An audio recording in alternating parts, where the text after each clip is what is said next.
മുൻനിര കമ്പനികളുടെ പെയിന്റുകളും അനുബന്ധ സാമഗ്രികളുമായി അണക്കര 7-ാം മൈലിൽ കദളിക്കാട്ടിൽ പെയിന്റ്സ് എന്ന സ്ഥാപനം പ്രവർത്തനം ആരംഭിച്ചു. ഇടുക്കി ജില്ലാ പഞ്ചായത്ത് പ്രസിഡന്റ് രാജചന്ദ്രൻ ഇടനാക്കുന്നേൽ സ്ഥാപനത്തിന്റെ ഉദ്ഘാടനം നിർവഹിച്ചു. ആർട്ടിഫിഷ്യൽ ഇന്റലിജൻസ് സംവിധാനത്തിന്റെ സഹായത്തോടെയാണ് അണക്കര 7-ാം മൈൽ ഷാൻ റെസ്റ്റോറന്റ് സമീപം കദളിക്കാട്ടിൽ പെയിന്റ്സ് എന്ന സ്ഥാപനം ആരംഭിച്ചത്. പൊതുപ്രവർത്തകരുടെയും പൊതുജനങ്ങളുടെയും സാന്നിധ്യത്തിൽ ഇടുക്കി ജില്ലാ പഞ്ചായത്ത് പ്രസിഡന്റ് രാജചന്ദ്രൻ ഇടനാക്കുന്നേൽ സ്ഥാപനത്തിന്റെ ഉദ്ഘാടനം നിർവഹിച്ചു. കാലം തൊട്ട് നമുക്ക് അണക്കരയെ അറിയാൻ കഴിയും.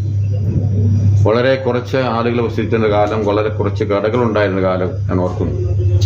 25 കടകളുള്ള ആ കാലഘട്ടം തൊട്ട് വ്യാപാരി വ്യവസായ സേവന സമിതിയുടെ ഒരു പ്രതിനിധിയായി നിൽക്കുവാനും അതിൻ്റെ പ്രസിഡന്റാകുവാനും ഒക്കെ ദൈവാനുഗ്രഹത്തിന് കഴിഞ്ഞിട്ടുണ്ട്. ഇന്ന് 250ഓളം പ്രസ്ഥാനങ്ങളുള്ള വലിയ ഒരു ടൗണായിട്ട് അണക്കര മാറിയിട്ടുണ്ട്.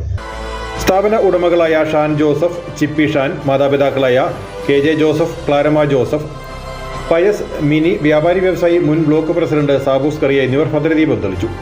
വ്യാപാരി വ്യവസായി ഏകോപന സമിതി നിയോജക മണ്ഡലം പ്രസിഡന്റ് ജെയിംസ് മുള്ളൂർ ആദ്യ വിൽപ്പന നിർവഹിച്ചു. കോൺട്രാക്ടർ സെൽവകുമാർ ആദ്യ വിൽപ്പന സ്വീകരിച്ചു. ഉദ്ഘാടനത്തോടനുബന്ധിച്ച് ഷാൻ ഗ്രൂപ്പിന്റെ ജീവകാരുണ്യ പ്രവർത്തനങ്ങളുടെ ഭാഗമായി അസീസി സ്നേഹാശ്രമത്തിന് ഗ്യാസ് സ്റ്റൗ ചടങ്ങിൽ വെച്ച് നൽകി. ഇതോടൊപ്പം അമ്മയ്ക്കൊരുമ സ്നേഹക്കൂട്ടായ്മയുടെ നേതൃത്വത്തിൽ നിർധന കുടുംബത്തിന് നിർമ്മിച്ചു നൽകുന്ന വീടിന് ആവശ്യമായ പെയിന്റ് സൗജന്യമായി നൽകി. ചെയർമാൻ സാബു കുറ്റിപ്പാലിക്കൽ ഇതിന്റെ വൗച്ചർ ഏറ്റുവാങ്ങി.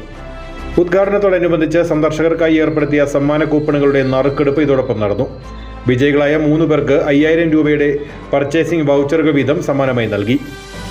AI support, colour combination, free site delivery, EMI സൗകര്യം, ഹോൾസെയിൽ വില സംവിധാനം തുടങ്ങിയവ കദളിക്കാട്ടിൽ പെയിന്റ്സിന്റെ പ്രത്യേകതകളാണെന്ന് മാനേജ്മെന്റ് അറിയിച്ചു.